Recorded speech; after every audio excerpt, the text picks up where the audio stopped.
Amém, amados, estenda suas mãos, vamos orar, né? Hoje ele deu para mim orar, viu? Para o meu primogênito.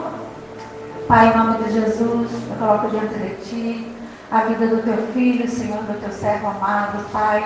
Que o Senhor nessa noite, Deus, venha usar ele, Senhor, como um canal, Senhor, nesse lugar, Pai. Nós sabemos, ó Deus, que ele tem sido fiel ao Senhor. Por isso, Pai, ele tem autoridade para ministrar a Tua palavra nessa noite, Pai.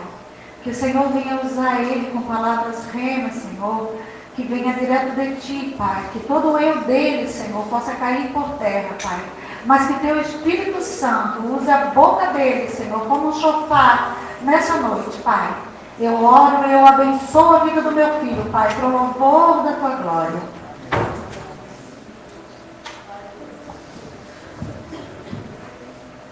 Aleluia. Louvado seja o nome de Jesus, amém? Que a graça e a paz de Jesus esteja com cada um de vocês. Aqueles que ainda não me conhecem, né? Estou vendo que tem alguns rostinhos novos aqui que eu não conheço. Eu sou o pastor Christian, o filho mais velho, né? Pastor Dalci e da pastora Mena. E pelo menos uma vez por mês a gente é convidado para estar aqui, né? Então quero agradecer a Deus primeiramente, e agradecer aos meus pais, né? Por esse privilégio. Eu sempre digo que, segundo eu aprendi, não existe honra maior do que poder servir a Deus, né? Ministrar a palavra de Deus. A Bíblia diz que os anjos desejaram ter esse ministério, mas Deus não conferiu essa responsabilidade de pregar a palavra.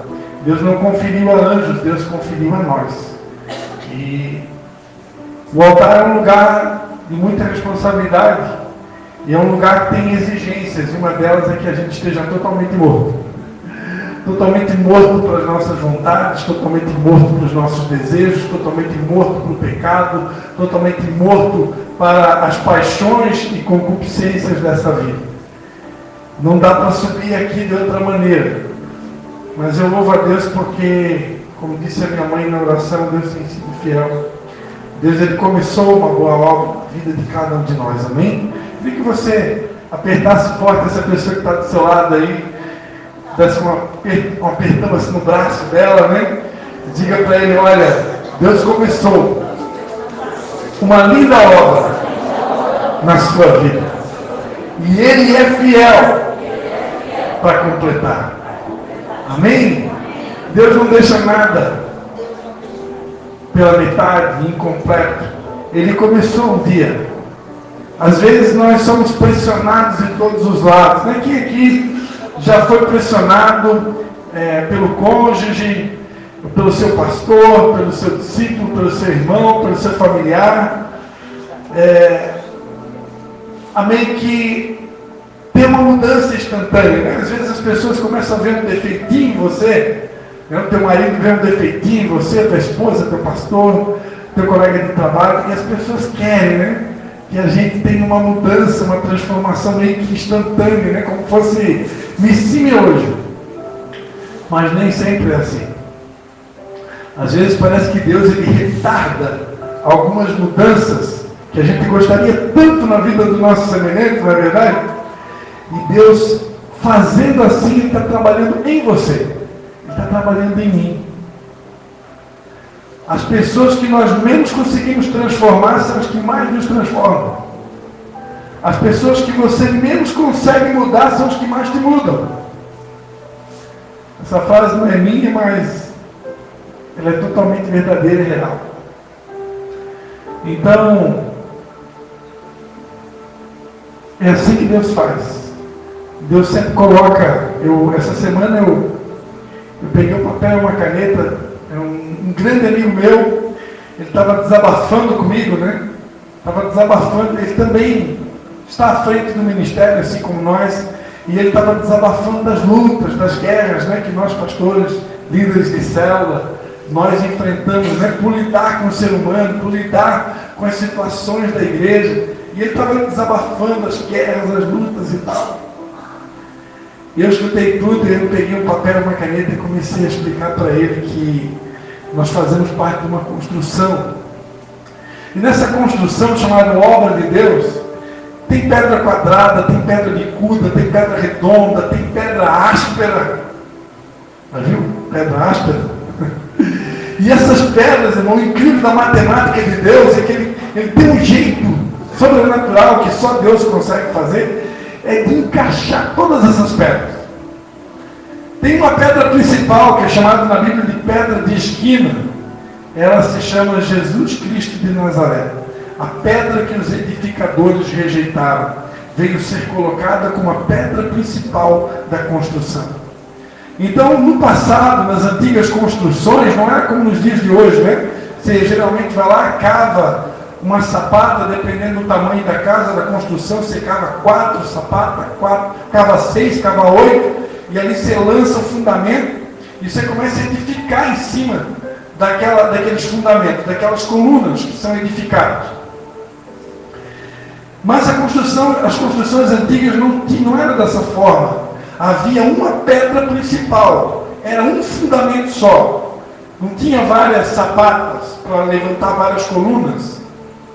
E depois as vigas, telhado, quem entende um pouquinho de construção aqui sabe o que eu estou falando. Era uma só pedra. Era uma pedra de esquina, era como se fosse um triângulo. Você pode colocar, dar um Google aí, né, Samanta? Dá um Google, você coloca lá, pedra de esquina. Você vai ver como que era. E na construção, na obra chamada Reino de Deus, essa pedra tem nome, ela se chama Jesus Cristo. A Bíblia diz que ninguém pode colocar outro fundamento além daquele que já está posto, o qual é Jesus Cristo. Jesus é o fundamento da igreja. Jesus é a pedra angular. Jesus é o motivo pelo qual nós estamos aqui hoje, no culto de Páscoa, celebrando. Estamos só reunidos aqui porque ele, aproximadamente 2000 anos atrás, decidiu morrer no meu lugar e no seu lugar. Então Jesus é o fundamento, ele é a pedra principal, ponto. Em cima dessa pedra, a igreja é edificada. A igreja, que também é conhecida como o corpo de Cristo, conhecido como a eclésia, conhecido como a família de Deus.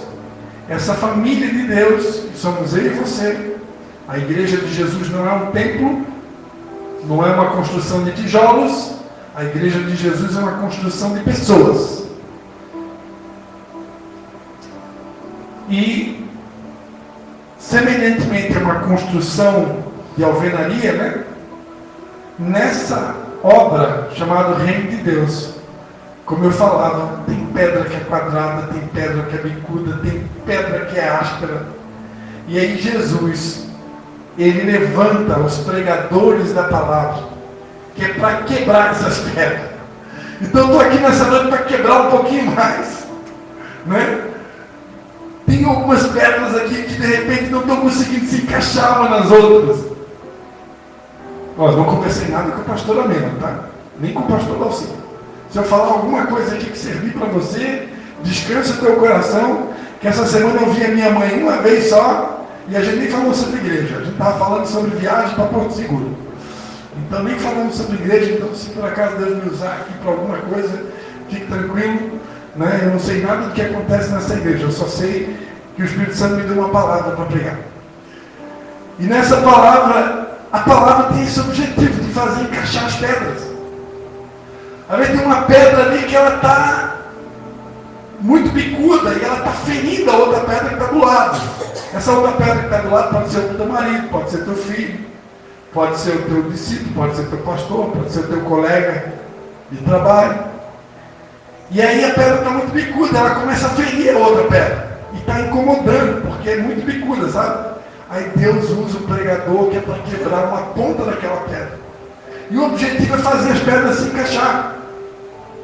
Então eu estava explicando para esse meu amigo, que também ele está à frente de uma obra, que é totalmente normal esses desconfortos, né?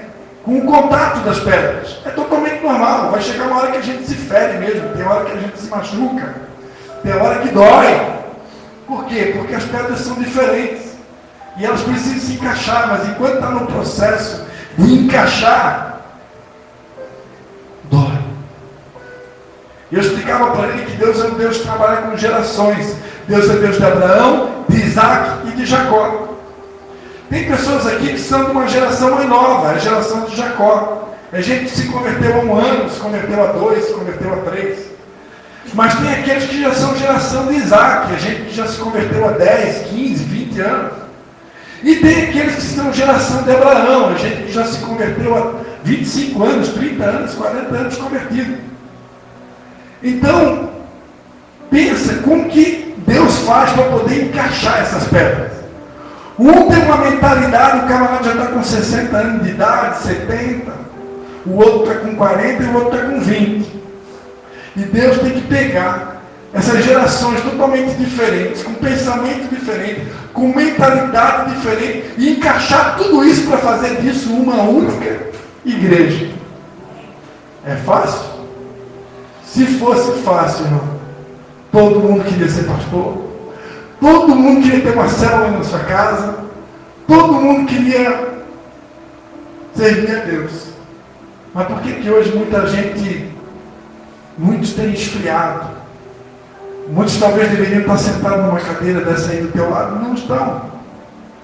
De repente está vendo Fantástico? Por que as pessoas esfriam? Por que está escrito na Bíblia que no final dos tempos o amor de quase todos esfriará?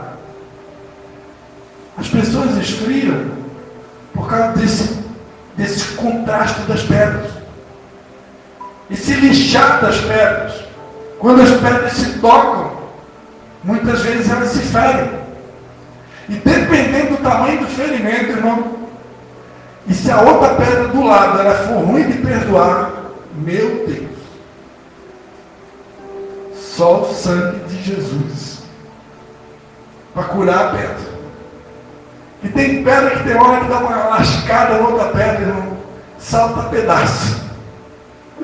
E aí Jesus tem que vir com a sua anestesia, tem que vir promover, usar o ministério de louvor para promover, Guilherme, o ambiente de glória. Aí o ambiente de glória, quando o ministério do louvor começa a tocar e atrai o ambiente de glória, o ambiente de glória é uma espécie de anestesia. É o mesmo ambiente que tem lá no céu. Muitas vezes tem dias que esse ambiente ele desce. E essa noite é uma noite assim. Para você ter ideia, eu pedi a Deus uma palavra para pregar hoje à noite, ele disse, hoje eu não vou te dar palavra, você só vai abrir a boca, quem vai pregar hoje nem é tu. Fica tranquilo. Por isso que até agora a gente nem leu a Bíblia. Né? Claro que Deus me deu um versículo para ler, mas eu vou ler o versículo depois. Então hoje é uma daquelas noites assim que o ambiente de glória desceu nesse lugar. Então é a atmosfera do céu na terra. E Deus faz isso para anestesiar a sua igreja. E geralmente quando ele anestesia a gente, o Vitor, é porque ele quer fazer uma cirurgia. E a cirurgia, ela tem um objetivo. Principalmente quando você está num lugar que se chama Igreja Restaurando o Amor, a cirurgia geralmente ela vem para restaurar o amor. Porque eu não posso ter da parte de Deus uma identidade de alguém que restaura o amor se eu perder esse amor. Você concorda comigo? Como é que eu vou restaurar o amor se eu perdi o amor? Como é que Deus vai me usar para restaurar o amor de alguém se eu perdi esse amor? E certa feita eu aprendi, ouvindo uma mensagem muitos anos atrás, que o que mais contribui para pagar esse amor se chama ofensa. O que mais contribui para pagar o amor são as ofensas. Não tem ninguém aqui que mais cedo ou mais tarde não vai ser ofendido. Não tem ninguém aqui que mais cedo ou mais tarde não vai ser ferido por uma pedra. Pode ser até essa que está do teu lado. É difícil o processo, imagina, né? Gerações diferentes, pedra quadrada, pedra redonda, pedra bicuda, pedra áspera, pedra lisa, pedra fina. E pedra não é que nem barro, né, Leandro? Porque o barro tem jeito. O barro, você manda na olaria de Jeová, bota um pouco de água nele, e a água ela tem o poder de amolecer o barro. Por isso que Deus gosta de trabalhar com vaso. O vaso é mais fácil. Mas a pedra, ela endurece, a pedra é mais rígida. Então trabalhar com pedras vivas, Porque a mesma Bíblia que diz que nós somos vasos na mão do oleiro, é a mesma Bíblia que diz que nós somos pedras vivas. Então trabalhar com pedra é um pouco mais difícil. Então a pedra precisa de anestesia.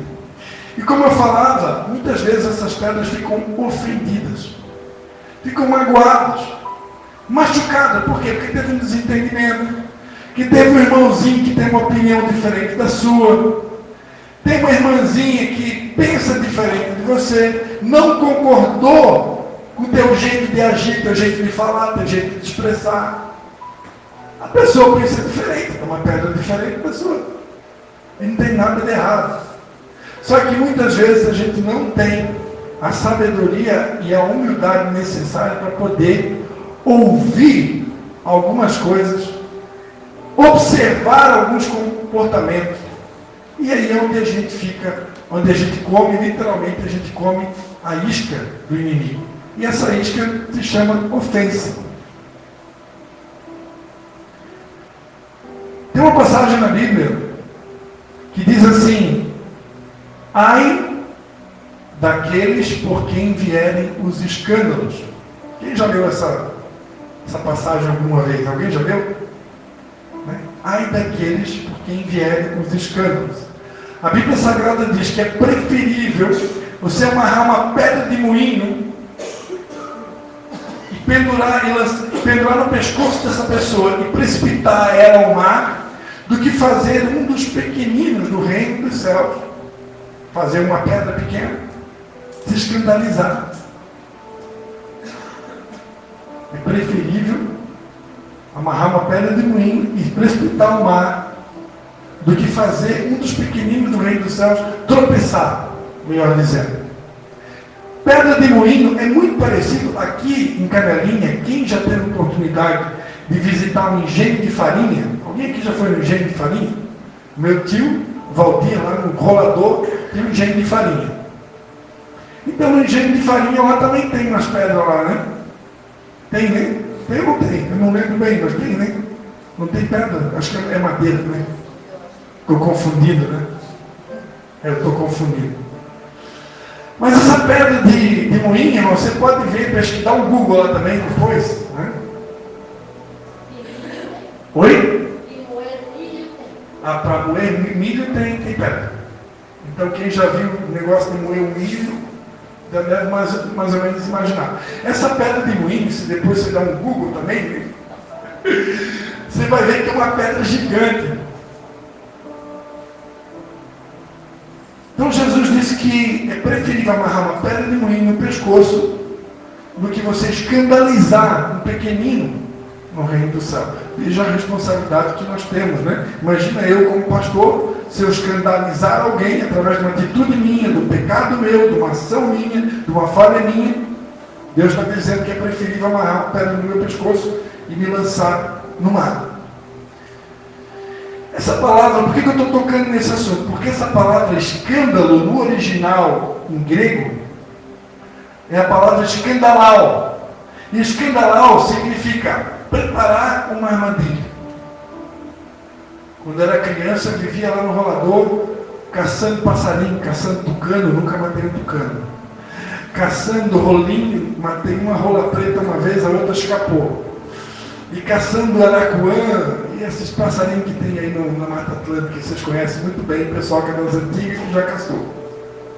E a gente fazia também armadilha para pegar saracura. E a armadilha da saracura, irmão, a gente puxava um pedaço de pau assim no mar, amarrava uma corda, e na outra extremidade da corda, a gente fazia tipo uma arapuca, fazia um trilho de milho. Aí a saracura vinha naquele trilho de milho, ela entrava debaixo da arapuca para comer o milho, ali a armadilha soltava, puxava, a saracura pegava pelo pescoço, a saracura, às vezes pegava viva, às vezes pegava morta. Então, no original em grego, escândalo significa preparar uma armadilha. Assim, é como se Deus estivesse dizendo assim: ai daquele que fizer uma armadilha para derrubar um dos meus pequeninos no reino do céu. Ai daquele que preparar uma armadilha, uma situação para derrubar um outro irmão, é preferível amarrar uma pedra de moinho e precipitar ao mar. É isso que a Bíblia está dizendo. Por isso que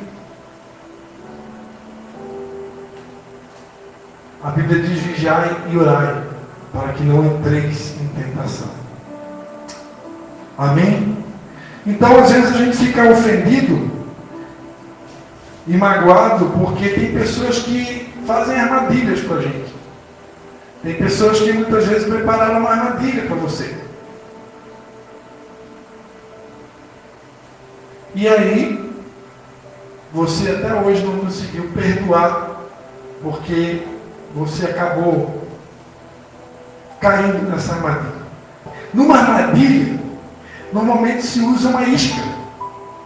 Numa armadilha, para poder pegar o passarinho lá, se usa uma isca.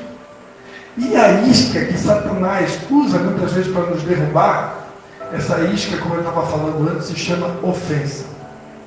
Ofensa é uma das principais iscas que Satanás usa para nos derrubar. E o pior, irmãos, é que nós muitas vezes comemos a isca. Todas as vezes que alguém te ofende, todas as vezes que alguém te machuca, todas as vezes que alguém pisa no teu calo, Deus está dando para a gente, ou no meu calo, né? Deus está me dando uma oportunidade para exercitar o perdão. Na oração do Pai Nosso, Jesus ensinou: perdoai as vossas dívidas, assim como nós perdoamos aqueles a quem nos têm ofendido. Certa feita, no assunto do perdão, Jesus conversando com Pedro, Pedro perguntou para Jesus: quantas vezes que eu tenho que perdoar o meu irmão? Na lei diz que é até 7 vezes ao dia. É isso, Jesus? E Jesus disse para Pedro: não, Pedro, eu quero te dizer que não é apenas 7, mas 70 vezes 7. Hoje nós estamos num culto de Páscoa. O Páscoa fala de libertação. Jesus veio para nos libertar da maldição, da escravidão do pecado. Jesus veio para morrer na cruz do Calvário, no meu lugar e no seu lugar. Ele é o Cordeiro de Deus que tira o pecado do mundo. Na primeira Páscoa, quando o povo foi liberto na escravidão, 400 anos no Egito, o povo hebreu ficou 400 anos no Egito, debaixo das garras de Faraó, trabalhando com barro, trabalhando com pedra, trabalhando com tijolo, levantando pirâmide, debaixo da escravidão de Faraó. E Deus levanta um homem chamado Moisés para tirar aquele povo das garras de Faraó e levar eles para uma terra que emana leite e mel. Na nova Páscoa, Jesus Cristo, o Filho de Deus, ele desceu da terra, desceu do céu, desceu do seu ambiente de glória, desceu do trono, do lugar alto, e ele veio até essa terra, se fez como homem, e como um cordeiro, como uma ovelha muda, ele foi levado diante dos seus tosqueadores, e ele não abriu a sua boca. Ele se fez oferta, ele se fez maldição por nós, e lá na cruz do Calvário, ele tomou o lugar que pertencia a mim, ele tomou o lugar que pertencia a você, e ele morreu no nosso lugar, para que nós pudéssemos receber o perdão de todos os nossos pecados. Ali na cruz do Calvário, Jesus não só morreu em nosso lugar, mas como através do seu sacrifício, ele conquistou para nós o perdão de toda a culpa, de todo o pecado. Por isso que Jesus não admite que eu e você venhamos carregar mágoas, ressentimentos, ódio, rancor, amargura de um outro irmão, de uma pessoa. Por isso que Jesus não admite que eu e você não venhamos perdoar o próximo. Quando eu não perdoo, eu estou querendo me achar melhor do que Deus. Quando eu não perdoo, eu estou me colocando numa posição assim superior a Deus. Porque se Jesus, que é o Filho de Deus, veio a esse mundo para perdoar a todos, para morrer por todos, quem somos nós para não perdoar? Então, todas as vezes que nós somos ofendidos, Todas as vezes que nós somos feridos por alguém, Deus está nos dando uma nova oportunidade de perdoar. Uma nova oportunidade de se comportar como Jesus se comportaria em nosso lugar. Foi Ele quem disse: se alguém te der uma face, dá um tapa numa face, oferece a outra. Se alguém te obrigar a caminhar uma milha, vai duas. Se alguém tirar a tua capa, dá logo para ele a túnica.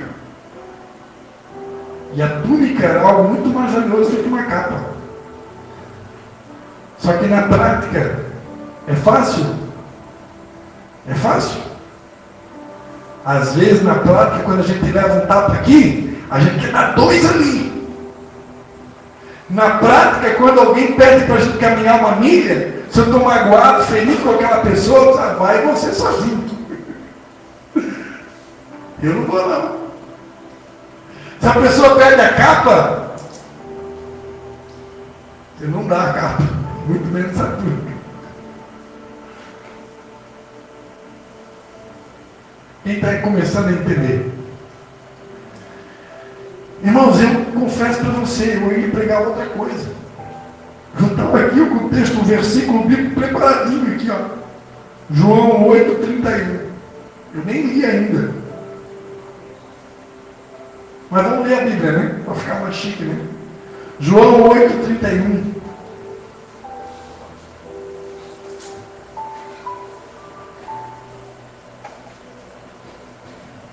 Evangelho de João, capítulo 8. Evangelho de João, capítulo 8, 31, diz assim: disse Jesus aos judeus que criam nele: se permanecerdes no meu ensino, verdadeiramente sereis meus discípulos. Então conhecereis a verdade, e a verdade vos libertará. Responderam eles: somos descendentes de Abraão, e jamais fomos escravos de ninguém. Como é que dizes que seremos livres? Disse Jesus: em verdade vos digo, que todo aquele que comete pecado é escravo do pecado. Ora, o escravo não permanece sempre em casa, mas o filho aí permanece para sempre. Se o filho vos libertar, verdadeiramente sereis livres. Páscoa fala de libertação. Assim como Deus enviou Moisés para libertar o povo que ficou 400 anos escravos no Egito, Deus enviou Jesus para nos libertar da maldição do pecado. O pecado nos escraviza. O pecado nos torna escravos. Quem vive em pecado não consegue acessar o ambiente de glória. Permanecer na casa, permanecer na presença de Deus. Agora, de todos os pecados, irmãos, preste atenção no que eu vou falar. Eu tenho pouco tempo, estou indo para o final. De todos os pecados que nós cometemos, nenhum deles é tão prejudicial para nós, para a nossa vida espiritual, para a nossa vida emocional, para a nossa vida sentimental. Nenhum deles é tão prejudicial quanto a mágoa e a falta de perdão. A Bíblia diz em Hebreus,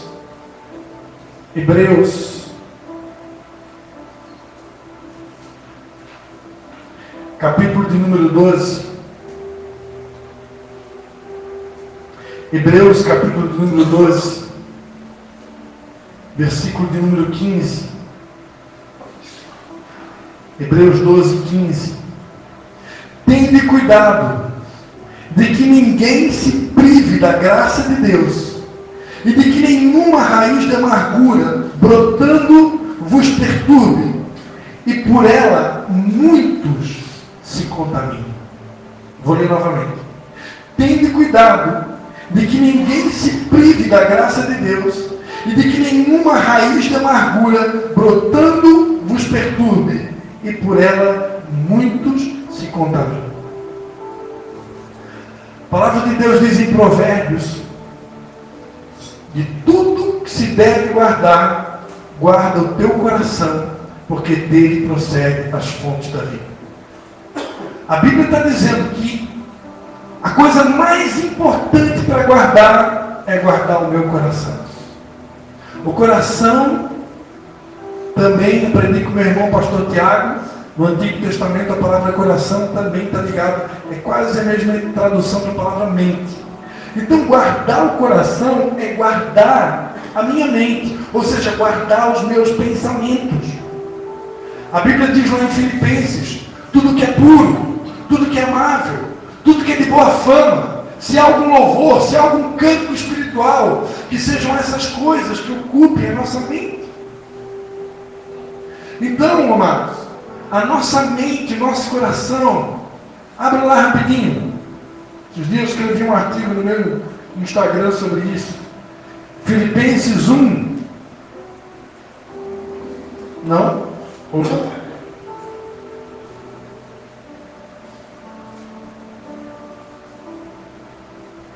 Filipenses 4, versículo 8.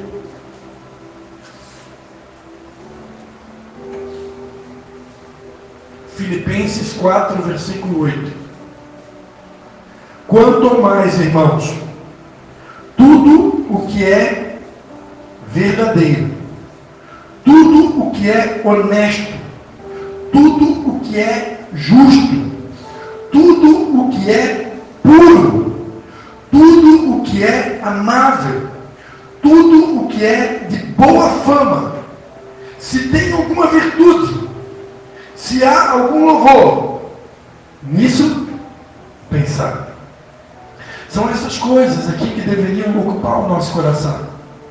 A nossa mente deveria estar cheia de pensamentos verdadeiros, de coisas que são honestas, justas, puras, amáveis, de boa fama, que apresentam virtude.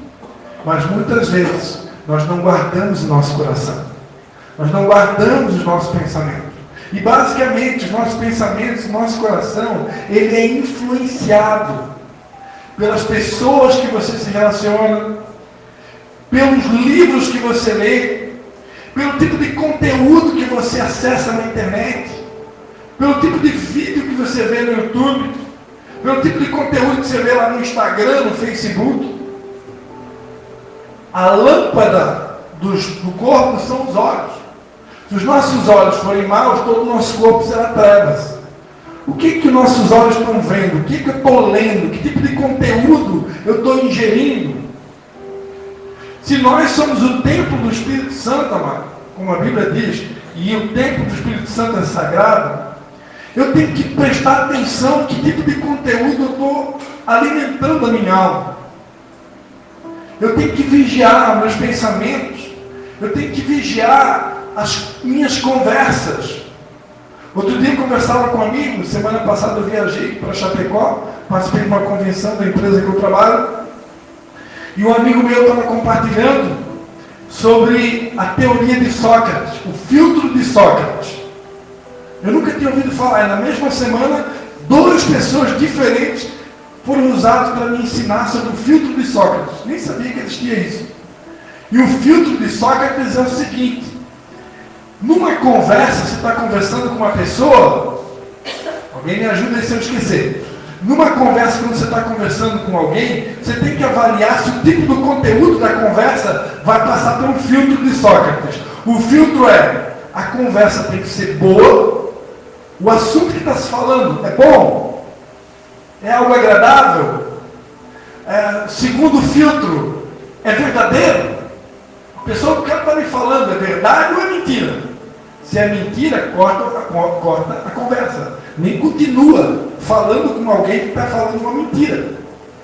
E aí tem um terceiro, quem lembra aí? Tem um terceiro filtro.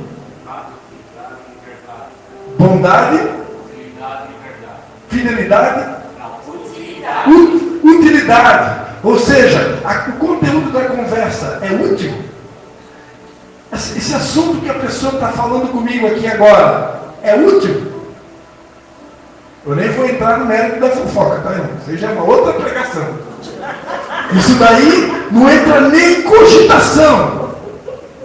Não dá nem para cogitar um negócio desse. Isso aí é coisa de quem ainda nunca botou o pé numa igreja. Né? Aí, pelo amor de Deus. Mas o assunto é útil? É verdadeiro? Agora, o filtro de Deus é muito mais severo, né? Muito mais, o pente fino de Deus é muito maior do que o de Sócrates, né? Porque tem que ser verdadeiro, tem que ser honesto, tem que ser justo, tem que ser puro, precisa ser amável e tem que ser de boa fama. E tem que apresentar virtude. Então veja que o filtro de Deus é muito mais, a peneira de Deus é muito mais assertiva, né? Do que o nosso irmãozinho lá, o Sócrates, né? Muito conhecido pelos filósofos. Então, eu preciso avaliar o tipo de conversa, quando eu estou conversando com alguém, o conteúdo que eu estou me alimentando. Há uma frase muito conhecida que circulou aí na internet, né? O homem é aquilo que ele se alimenta. Assim como você é aquilo que você come lá no restaurante, a marmita que você come, a comida da tua esposa lá, é isso aí que forma esse teu corpício elegante aí, né? Você só come x-salada, ketchup, maionese, pizza, essas coisas, você prepara, meu irmão. Refrigerante, prepara que como é que chama? A celulite vai tomar conta do teu corpo. A mesma coisa vale para o espiritual e para o emocional. O meu emocional, o meu espiritual, ele vai estar saudável se eu cuidar do conteúdo que eu estou botando para dentro. Mas, como eu falava, para não perder o raciocínio e a gente encerrar essa palavra, de tudo que eu falei, não tem arma mais fatal para minar o teu coração, destruir a tua mente, acabar com as tuas emoções, do que a mágoa. Se Satanás conseguir arrumar uma armadilha e fazer você engolir a isca da ofensa e você não perdoar, a comunhão com o Espírito Santo ela é interrompida. Você perde a comunhão com o Espírito Santo. O filho fica na casa, mas uma pessoa que tem mágoa no coração não fica na casa. Ela não consegue acessar o esconderijo do Altíssimo. O esconderijo do Altíssimo é para quem está com o coração limpo. O esconderijo do Altíssimo é para quem está com o coração puro. Bem-aventurados os puros de coração, porque verão a Deus. Se o meu coração estiver machucado, eu não vou conseguir ver Deus. Não vou conseguir ver Deus também na vida do meu irmão. Eu só vou conseguir ver o defeito na vida das pessoas. Sabe por que a gente tem tanta dificuldade de ver a qualidade do nosso irmão, qualidade do meu pastor, qualidade da minha esposa, qualidade do meu patrão, qualidade do meu filho, da minha filha? Porque o nosso coração às vezes está muito doente. E Deus quer curar o nosso coração. Ele quer colocar remédio no nosso coração. Nós não podemos andar com o coração doente. Nós não podemos carregar mágoa no nosso coração. Sociedades são destruídas, ministérios são destruídos, empresas são destruídas, famílias são destruídas por causa da ofensa. Eu preciso aprender a perdoar rápido. Pastor, eu acho que algum que já foi pregado sobre perdão aqui nessa igreja. Já foi pregado. Eu mesmo já preguei sobre perdão aqui, eu acho, ano passado, eu acho. Pastor, você está repetindo a mensagem? Olha, não sei, talvez do ano passado até o dia de hoje, talvez alguém magoou alguém, talvez alguém se feriu com alguém. Eu me feri. Se a pregação não servir para você, eu estou pregando para mim. Porque eu, do ano passado para cá, eu já precisei perdoar algumas vezes. E não foram poucas. Então, se tiver alguém aqui parecido comigo, essa palavra certamente tem um porquê. Eu vou convidar você a fechar os seus olhos nesse momento.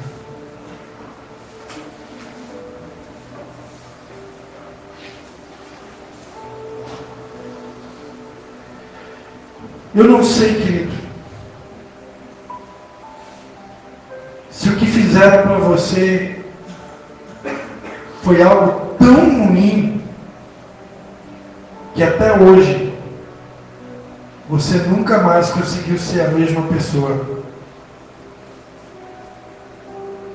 Mas eu queria te dizer na noite de hoje que nós, pastores, por causa do chamado, por causa da missão que Deus nos deu, Deus proporciona para nós inúmeras experiências a fim de que nós venhamos nos tornar especialistas no perdão. Então está aqui falando para você nessa noite alguém que já precisou perdoar muitas vezes. Muitas vezes.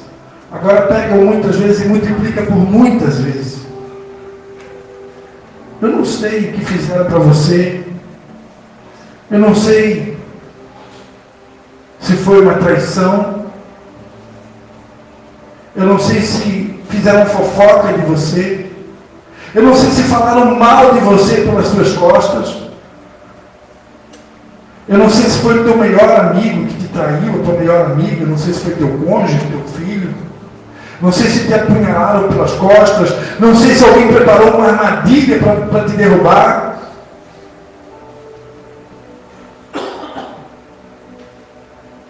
Eu só sei que Deus me trouxe aqui para dizer que nessa noite de Páscoa, assim como Jesus perdoou a todos, Ele nos convida a perdoar da mesma forma que Ele perdoou. Não importa o tamanho da tua dor, não importa o tamanho da tua ferida, não importa o quanto que te maltrataram, te humilharam, te pisaram, te machucaram, te ofenderam, Deus nos convida nessa noite a perdoar. Deus nos convida a perdoar. E perdoar não tem nada a ver com emoção nem sentimento. Perdão é decisão. Eu decido perdoar. Doeu, mas eu decido perdoar. Doeu muito, mas eu decido perdoar. Está doendo até agora, mas eu decido perdoar. Porque se o meu Jesus me perdoou, eu também posso perdoar. Ah, pastor, eu não tenho fé para perdoar. Eu entendo. Eu entendo porque a Bíblia fala sobre um tipo de perdão que eu preciso de fé para perdoar. Uma vez eu ministrei sobre isso há muitos anos atrás. Mas eu quero te dizer que o Pai da fé, o Deus da fé, está aqui nessa noite. E nessa noite Ele prega para você a fé para perdoar. Porque não existe fé mais importante do que a fé para perdoar. Você pode perder todo tipo de fé, mas você não pode perder a fé para perdoar. Porque o que adianta ter fé para transportar montanhas? O que adianta ter fé para alimentar famintos? O que adianta ter fé para curar enfermos? O que adianta ter fé para expulsar demônios? O que adianta ter fé para atravessar o mar vermelho se a minha fé não consegue perdoar o meu semelhante, que foi feito à imagem e semelhança de Deus? Que tipo de fé é essa que eu tenho? Essa noite Deus quer te entregar fé para perdoar. Não importa o tamanho da ofensa, não importa o tamanho da ferida, não importa o tamanho da dor, Ele te entrega uma fé sobrenatural para perdoar. Fica de pé, meu querido. Enquanto o ministério do louvor vai adorar a Deus, nós vamos orar por você. E você que precisa dessa fé para perdoar. De repente você chegou nesse lugar e você não acredita que é possível perdoar. Nessa noite Deus vai te batizar com uma fé para perdoar. E vai ser lindo o que Ele vai fazer nesse lugar. Porque você nunca mais vai ser o mesmo. Aleluia. Oh, aleluia. Vem Espírito Santo. Vem Espírito Santo de Deus. Vem Espírito Santo completar a obra que você começou nessa noite. Vem Espírito Santo. Oh, Espírito Santo, toca agora nas feridas. Toca Espírito Santo. Toca onde está doendo. Toca, Espírito Santo. Tanto amor, eu não sou digno do seu perdão. A dor que passou, meu rei, meu Senhor, sempre o adorarei como a luz.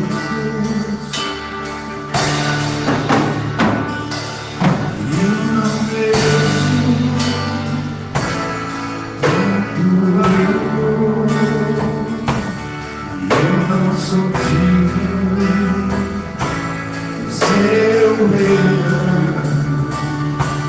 A dor que passou, meu rei, meu Senhor, sempre o adorarei.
Sobre o teu coração, se você reconhece que precisa dessa fé especial, essa fé sobrenatural, a fé para perdoar. Nessa noite o Senhor quer nos batizar com o batismo de fé para perdoar.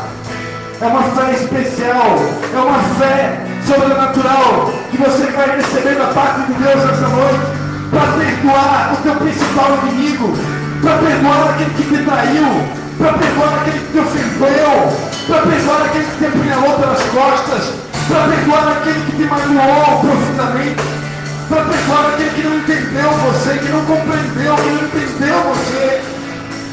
Oh Senhor, nessa noite derrama o batismo de perdão nesse lugar. Oh Espírito Santo, vai tocando agora, Espírito Santo, vai tocando agora, batiza Espírito Santo. Batiza com essa fé sobrenatural. Batiza, Espírito Santo, com essa fé para perdoar.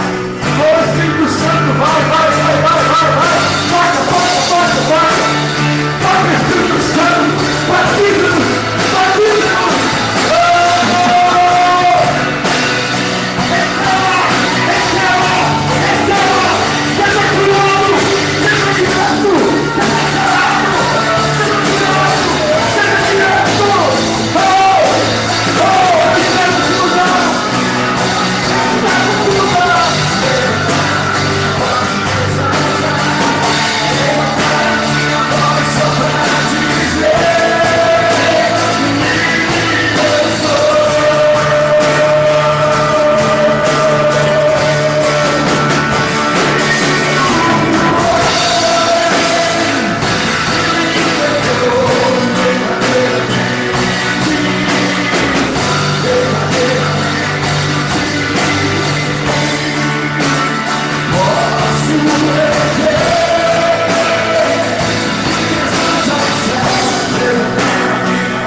orar nesse momento. Peça para o Espírito Santo te lembrar. Se existe uma pessoa que você precisa perdoar, se existe alguém que te magoou profundamente, no presente ou no passado, peça para o Espírito Santo te lembrar. A palavra de Deus diz: lembra-te de onde caíste e pratica as primeiras obras. Peça para o Espírito Santo te lembrar o momento da ofensa, quem foi o ofensor, o que aconteceu, e se comprometa com o Espírito Santo. Perdoar uma decisão. Tudo que você precisa é abrir a boca e dizer: em nome de Jesus eu perdoo essa pessoa. Perdoar é decidir, é falar com a boca: eu perdoo. Eu perdoo. É só abrir a boca e dizer: eu perdoo, eu libero essa pessoa, eu solto ela, ela está livre. Ela está livre. Mas se você sentir durante a semana a necessidade de procurar essa pessoa, peça ao Espírito Santo.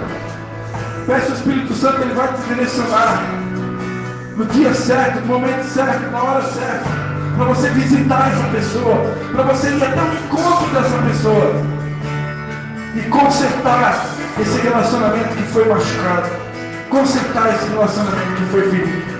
Eu profetizo: Deus vai te dar essa oportunidade. O Deus da restauração, o Deus da reconciliação vai promover essa bênção na tua vida. Em nome de Jesus. Deus te abençoe.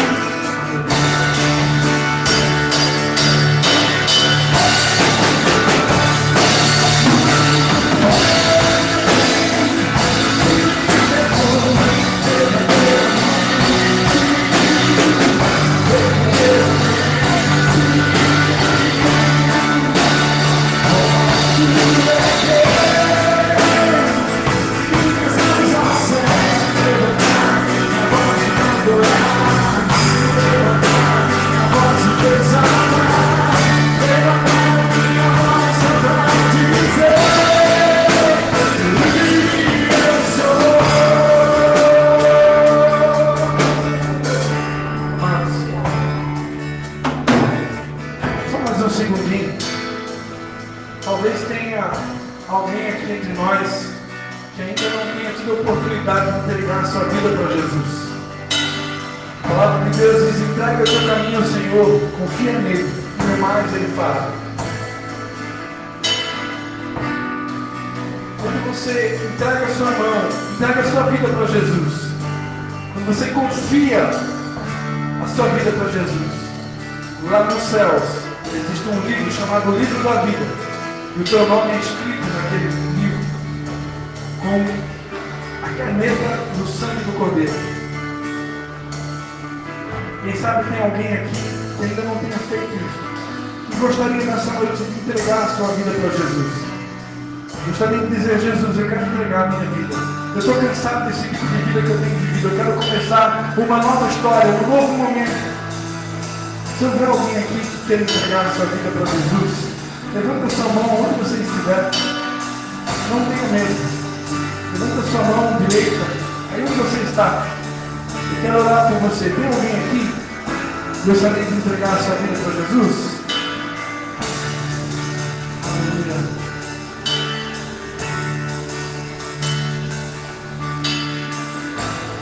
Entregar a vida para Jesus é a maior decisão que alguém pode ter na sua vida. É a principal decisão que uma pessoa pode tomar. Deus, ele quer escrever uma nova história. Aquele que está em Cristo, as coisas velhas já passaram. Deus passa uma borracha no teu passado e ele começa uma nova história, tudo novo. Tem alguém aqui que gostaria de entregar a sua vida para Jesus?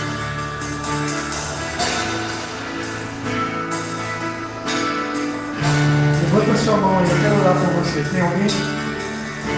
Aleluia. Aleluia. Aleluia. Te louvamos, Senhor. Te louvamos, Pai, pela tua presença nesse lugar. Te louvamos por tudo que o Senhor operou nesse lugar, nessa noite. Te pedimos, Pai, completa a grande obra que o Senhor começou na nossa vida. Continua, Pai, quebrantando mais e mais o nosso coração. Como disse o salmista Davi, raspa-nos como sopa. Não permita que nenhum tipo de raiz de amargura, nenhum tipo de sentimento ruim venha ocupar o nosso coração. Nosso coração venha ser guardado, blindado. Amém? Feche seus olhos só mais um segundinho. Você que quer entregar a sua vida para Jesus, repita assim comigo. Você que está entregando a sua vida para Jesus nessa noite, diga assim: Senhor Jesus, nessa noite eu entrego a minha vida nas tuas mãos. Perdoa os meus pecados, apaga as minhas transgressões e escreve o meu nome no livro da vida. Espírito Santo de Deus, venha habitar em mim. Começa a escrever uma nova história. Que o teu nome seja honrado. Em nome de Jesus. Amém. Eu aplaudo o Senhor Jesus. A Ele toda a honra, a Ele toda a glória, a Ele toda a louvor.